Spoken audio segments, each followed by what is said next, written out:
और कितना विचार कर सकते हैं। 3 घंटे समझ लो, उसमें भी तो आधा घंटा चला गया। इस मंत्र में भगवती के, देवी के 5 दिव्य नाम हैं। इनका अनुसंधान करना, उच्चारण तो किए और मैंने वो अर्पित भी कर दिया भगवती को, और भगवती ने स्वीकार भी कर लिया। मैं जानता हूं प्रेम से किए ना।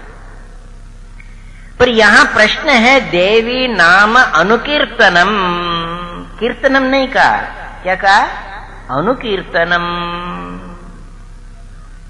यहां अनुकीर्तन का अनु माने पीछे पीछे, फॉलोइंग। यहां अनुकीर्तन का मतलब यह नहीं कि स्वामी जी करते हैं वैसे पीछे पीछे हम कर लिए। मैं नहीं भी हूं तो अनुकीर्तन करना। अनुकीर्तन का मतलब अनुसंधान पूर्वक कीर्तन करो। कुछ नाम दे दिया और फिर हमने बोल दिया। शुरू शुरू में वो बोलना भी मुश्किल पड़ता है, गलती होती है नहीं, इसलिए बार बार बोलते हैं, बार बार सुनते हैं। केवल उच्चारण मात्र नहीं, उसको महसूस करो, उसके अर्थ को समझो। ये क्या नाम है, कितना सुंदर है। जैसे भोजन करो, भोजन की बात जल्दी समझ में आती है ना, इसलिए हमारे गुरुजी हमेशा भजन को समझाने के लिए भोजन समझाते थे। भजन का नियम रखते समय कहते थे कि भजन नहीं है तो भोजन भी नहीं। ये नियम कर लो, फिर देखो भजन छूटेगा नहीं। भोजन करते समय शास्त्र के अनुसार, और ये साइंटिफिक भी है, आरोग्य की दृष्टि से, उस भोजन का आस्वादन करो। ये तो डॉक्टर भी कहते हैं, जितने ये डाइजेस्टिव ऑर्गन्स हैं, जिह्वा लेके तालु, तालुमूल, कंठ, इन सबको काम में लेना चाहिए। बहुत से लोग तो इन सबको काम में लेते नहीं, बस भोजन डाला और गिट गए जानते हैं ना, खाते नहीं है, गिट जाते हैं। फटाफट खाया और उठे और फिर चल दिए, कोई काम नहीं है, टीवी देखना है। भोजन को शास्त्र कहता है पहले आदर से देखो। अन्नम ब्रह्मेति विजाना, उस अन्न को ब्रह्म समझकर स्वीकार करो। उस परब्रह्म की गायत्री बोलो, सिंचन करो, आचमन करो, फिर ग्रास लेके प्रणय स्वाहा आदि मंत्रों से उसको स्वीकारो, फिर खाओ तो प्रेम से खाओ, बढ़िया भोजन। तब जाके उस अन्न अंदर जाके रस बनता है, नहीं तो कुछ अंदर गया और कुछ बाहर निकला, बस इतना ही है। जैसे भोजन को स्वाद पूर्वक, सत्कार पूर्वक ग्रहण करें तो रस बनता है, शरीर की पुष्टि होती है, उस प्रकार भगवान नाम लेते समय सार समझकर उस सार को ग्रहण करो, तब वो जाके काम करता है। क्या काम करता है? कली के सारे पाप को नष्ट कर देता है। इसलिए तनिक हम अनुसंधान करेंगे। नमो देव्यै महादेव्यै शिवायै सत्तम नमः। देवी को नमस्कार है, महादेवी को नमस्कार है, शिवा को नमस्कार है, शिवा को सतत नमस्कार है। एक एक शब्द पर विचार करना हो, क्योंकि ये गंभीर मंत्र है।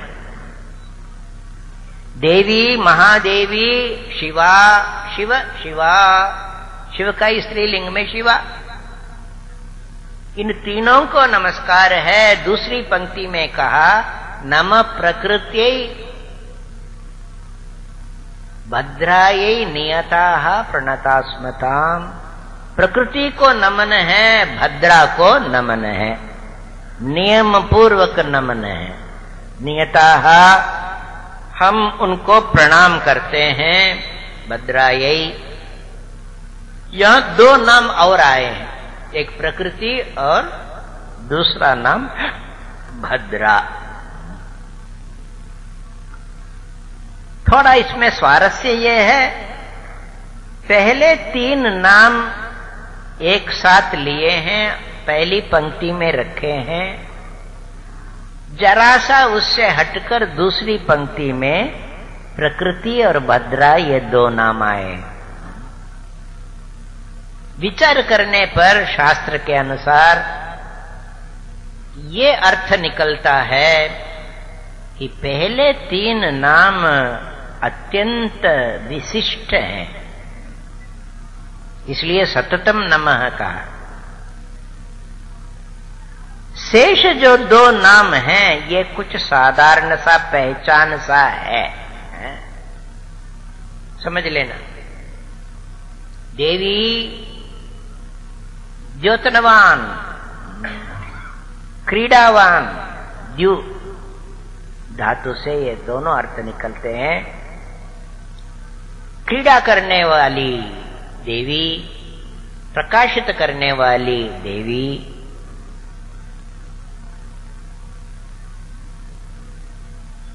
भगवती के लिए जो ब्रह्म की शक्ति है, ब्रह्म स्वरूपिणी है, उनके लिए कौन कौन सी क्रीड़ा है?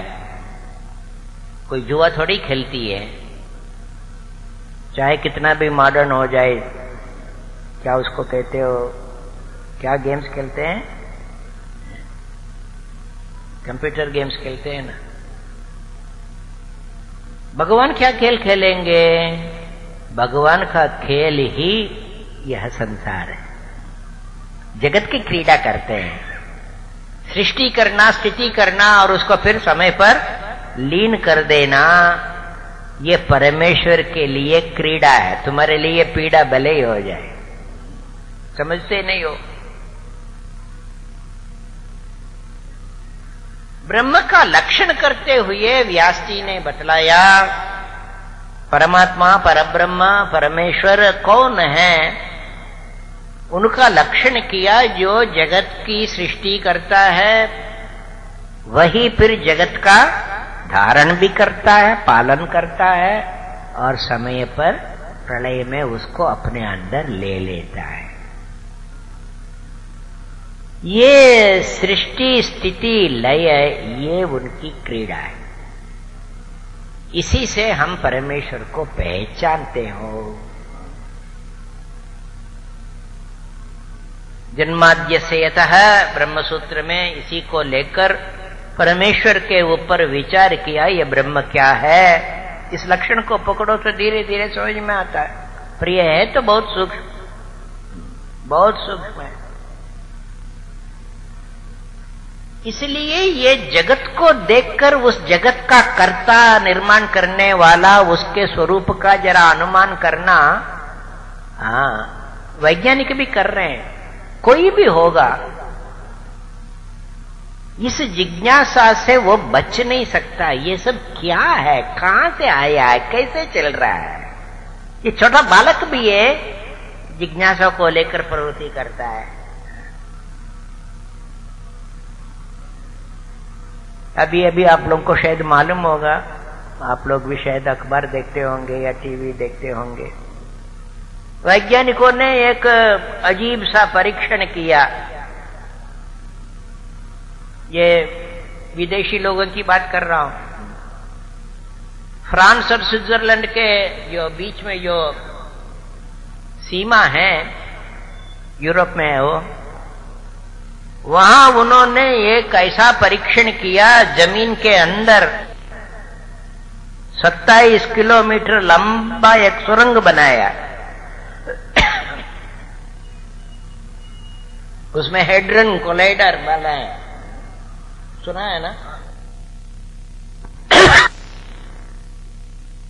वहां उन्होंने परीक्षण किया, प्रोटॉन्स का एक बीम इधर से आएगा, वहां से दूसरा बीम आएगा, दोनों कोलाइड होंगे, टकराएंगे।